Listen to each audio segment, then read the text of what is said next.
So the question is how you protect children from this technological society and all the um, uh, social problems that we face today, and addictions and temptations. That's a very important question, and the answer is not simple. Answer is not simple because if you give them too Puritan kind of upbringing, they will feel they are being deprived of something. If you let them go too free and fast, then they will also become addicted. So, first thing you have to do is to be an example to your children. Children will learn more from your example than your words. So if you are using less technology and less television and less manufactured goods and more craft and more wholesome food and more beautiful things, children will learn to appreciate them. This is how I did. But I mean, my children do computers and so on, and I don't. I don't use mobile phones and so on, but children do. So it's a very difficult to create a kind of watertight compartment where you can isolate your children when the whole school and whole university and everybody is going in one direction. So it is a very difficult question, and you have to come from your own heart and how you feel, how much you can do, and what you can do. It's very difficult to lay a real kind of parameter for all parents how you should do it. But one advice I will give is be the change that you want to see your children follow. Be the example. That was Gandhi's advice. And they will learn from your example. I learned from my mother more than anybody else. And I still remember what my mother used to teach me. Most of my values of ecology, of spirituality, of oneness, all these things come from my mother. Even though I met Bertrand Russell and Martin Luther King and many other great teachers, but when I think of who was my greatest teacher, it was my mother. Even though now I'm 76, and still I think of my mother. And so you are the great teacher for your children. So how you are, how you behave, how you speak, how you live, that's how I learned from my mother.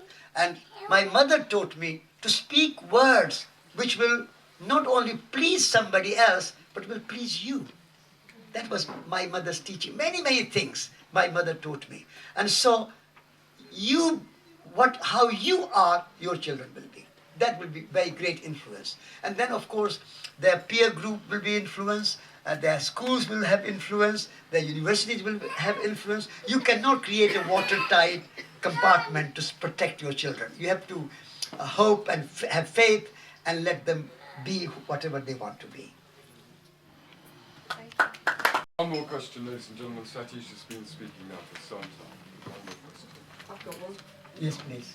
Yes. Yeah.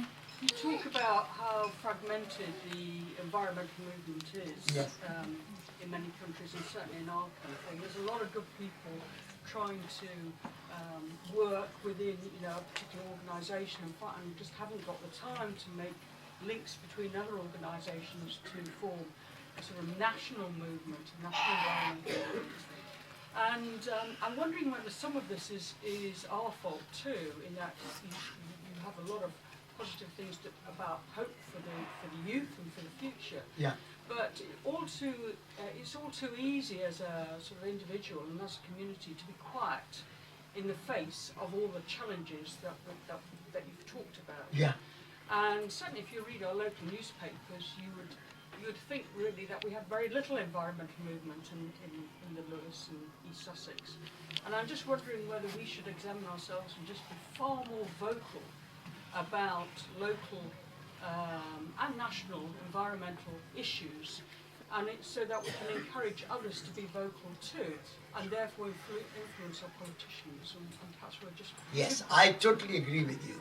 I totally agree with you. We need to speak and raise our voice. If you take the organizations such as the National Trust, RSPB, WWF, there are at least 200 environmental organizations. And if you put all the membership of those organizations together, it is much, much greater than any political party. 4 million members of the National Trust, and I'm one of them. something like 500,000 members of Greenpeace. And RSPB, how many? And Council for the Protection of Rural England, and Royal Society for the Protection of Animals, all those. And so if we raise our voice, join together, and you say there's not enough time, you are right. But we have to make time. We have to make time to connect with each other. We have to say, I'll do less tweeting. I'll do less Facebooking. I'll do less emails. And I'll have more face-to-face conversation with my fellow environmental organizations and movements. At least once a year, a big gathering should take place. And Peter and I were already talking about it. We say, how about, where do we say Crystal Palace, did we say? We did. Yeah.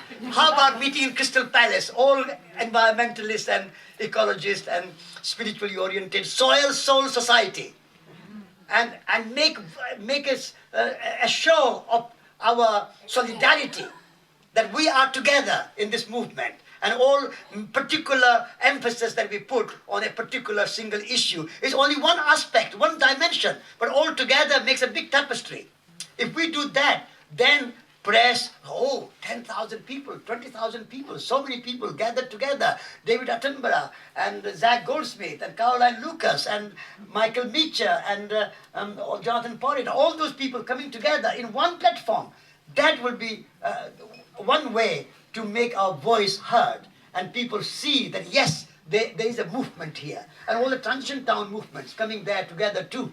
So we need to do that, and I think we can do it.